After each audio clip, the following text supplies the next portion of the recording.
Welcome back to another video, guys. Can we get 2,000 likes in today's video? It's a good one, so don't forget to hit that like button. So we are using the Armamentarium, and this is kind of an obvious loadout, but I didn't realize how nasty this could actually be. 100 discipline, double bomber as well, so we're getting our grenades up as much as humanly possible.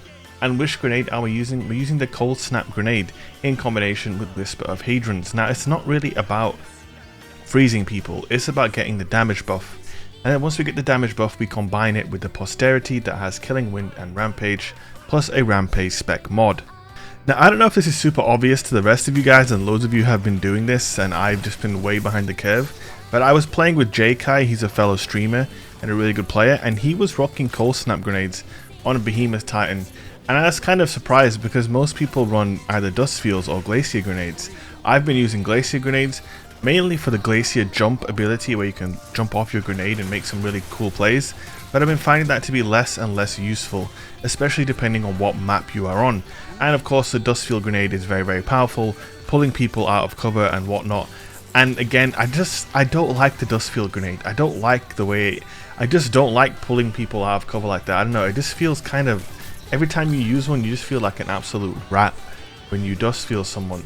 And the Coldsnaps obviously got quite a big nerf, and as a result you very rarely see anyone using them. But the cool thing is, whilst they've been nerfed in terms of their effectiveness for freezing people, you can actually just get a really nice damage buff every time you freeze someone. And yes, they might break out of that freeze instantly, but now for around 8 seconds you've got a big damage buff. And as you can imagine, with this damage buff allowing me to hit 70s to the head with a 180 hand cannon, I am able to 3-tap. So you freeze someone, yes, they're probably going to break out of that freeze really quickly, you get a kill, and then you get Rampage stacking with the damage boost, and all of a sudden you're just going on a rampage. And obviously having Armamentarium means that you're going to be basically having a Coldsnap grenade available almost in every engagement you go into, and if you're clever about it, you can basically proc the damage boost and just have damage boost up almost constantly. And when the damage boost runs out, maybe you got a multi-kill and so on, you made an orb, and thanks to taking charge and high energy fire, now you've got another damage buff, charge with light times 2, you know, you get another kill, now you've got a stack of Rampage, you've got a Rampage spec on the weapon, so Rampage is lasting even longer. You know, there's just so much potential for chaining damage buffs. If a teammate is running Ward of Dawn, you can run into a bubble, and then it's essentially the same thing as having the ice damage buff from Whisper of Hedrons, except it lasts even longer. And yeah, when that runs out, you picked up some orbs, so you charge with light. And the reason why I chose the Posterity is because 180 hand cannons are obviously, they are solid. That 1 second TTK with the consistency that they offer is really solid, but when they get nasty is when they get a big damage buff that allows them to 3-tap. I'm looking at you, old school, original, not forgotten, the 180 type that could 3-tap and potentially 2-tap. And this is the same this is basically the same kind of deal. You're just trying to juice up your 180 hand cannon as much as you can and just go on some really nice tears. And honestly, it was a ton of fun. I was rocking it in Iron Banner, and you know what I'm saying, it's just a lot of damage, boys. That's a lot of damage, I believe they say. Now, the other thing I want to talk about is the Coldsnap grenades are, you don't see many people using them, and as a result players are not on their toes ready to dodge a Coldsnap. You can dodge them pretty easily, but if you can bait someone into a sort of a close range engagement, maybe you're a little bit weak, they start chasing you, you can just turn around, drop a Coldsnap in their path as they're rushing you, and boom, now you've got that big damage buff.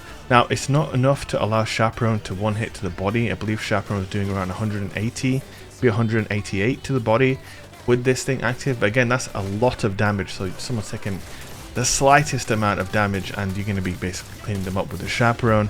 Obviously, I wasn't really maining the Chappy in this gameplay, I was just maining the hand cannon, and when someone gets too close for comfort, drop a Coldsnap on them and then just start snapping on them, if you know what I mean.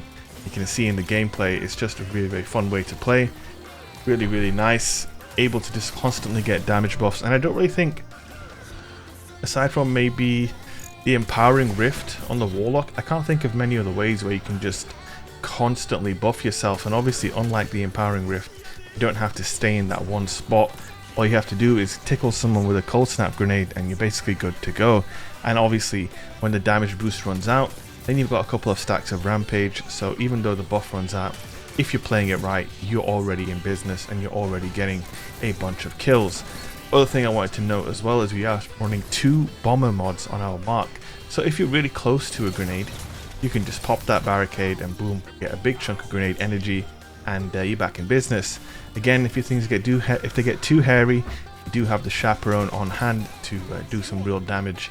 As you can see, chaperone is obviously still very deadly, and if I wanted to start maining it and stop using my primary, I always have that option. But I actually really enjoy getting all these damage buffs. I enjoy just outgunning people with a 180 hand cannon, because they're in an interesting spot. They're not meta, but they're not bad either. Obviously you can't contest a 120 at range, but within your own optimal range you can fight a 120 unless he's got like a damage buff going. But maybe you have a damage buff going, and if you have a damage buff going and they have a damage buff going, you know, in your optimal range with a 180, I would say you actually have the better chance of coming out on top. You have no recoil, you have perfect hit registration, inner accuracy is perfect.